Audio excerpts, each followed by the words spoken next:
Hi, I'm Kelly. Today's story is a true paranormal experience submitted by a viewer from Taiwan. It's about something his father experienced during summer vacation many years ago. A creepy adventure that started out as a game and ended with something they were never able to explain. It was the summer of 1988. I was just 9 years old. No cell phones, no internet. Just a bunch of kids who lived in the same neighborhood, playing in every hidden corner of the community. There was this empty lot we loved to hang out at, and nearby stood an old, abandoned house.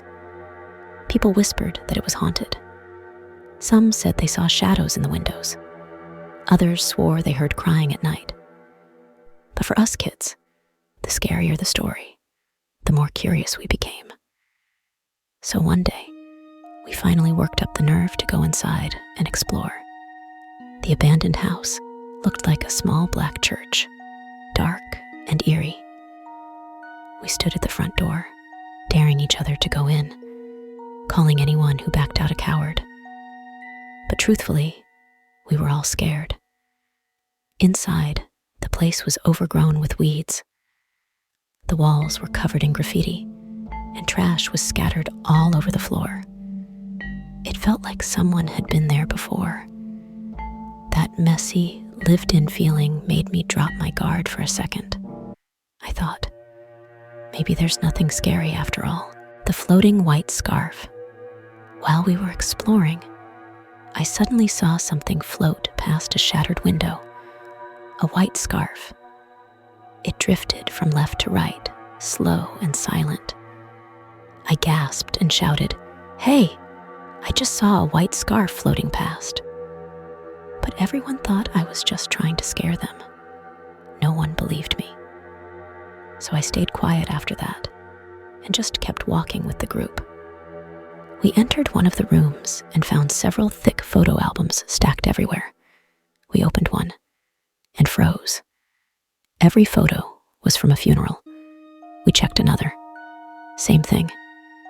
Each album was full of mourning scenes, coffins, wreaths, black clothes, incense smoke. That chill hit us hard. We rushed out of the room. After that, I was walking at the back of the group, and I started hearing footsteps behind me. Every time I turned around, the sound would stop. I tried to catch up, but I was falling behind. That's when I heard someone scream ahead. "Oh my God, that's terrifying!" The group started running. I had no idea what happened, but curiosity got the best of me. I peeked into the room they had just fled, and I wish I hadn't. The walls, every single one, were covered with memorial portraits, the kind you see at funerals or columbariums. I felt dizzy. My chest tightened. I turned and ran. That night, after I got home, showered, and was watching TV, I heard commotion outside. Sam hadn't returned home. Sam was one of the friends who explored the abandoned house with us. His mom thought he was at my place, but he wasn't. Neighbors started looking for him everywhere. Then someone whispered, "Maybe you went back to that abandoned house." Everyone fell silent. None of us wanted to go back, especially not after what we saw. We told the adults everything. They decided to go look for him themselves. I wanted to go too, but my parents said no. I had to stay home and wait. Later that night, there was more yelling outside. Sam had been found. His mom was furious, hitting his leg and scolding him. But the weirdest part? He didn't react. He just stared into space with a blank expression, completely unresponsive. That night, I kept having the same dream. I was lying in bed. The room was dark. The door was cracked open, and a woman in white stood outside. I got up to shut the door, laid back down. Then the door was open again. She was still there. Over and over, the dream repeated. Door open, woman standing, until one time, I tripped over something while walking back to bed. Wait, why could I feel it? Wasn't this a dream? Just then, The door creaked open. She came in. I couldn't move. I could only watch as she walked to my bedside and leaned in. Her face, half of it was rotting. Maggots squirmed in her eye socket. The stench was unbearable. She stared at me for a long time, then turned and left. The door shut behind her. I stared at the ceiling until morning. Just when I thought the sun had come up, I woke up from the dream. Was it all just a dream? The next day, I told my friends about the dream.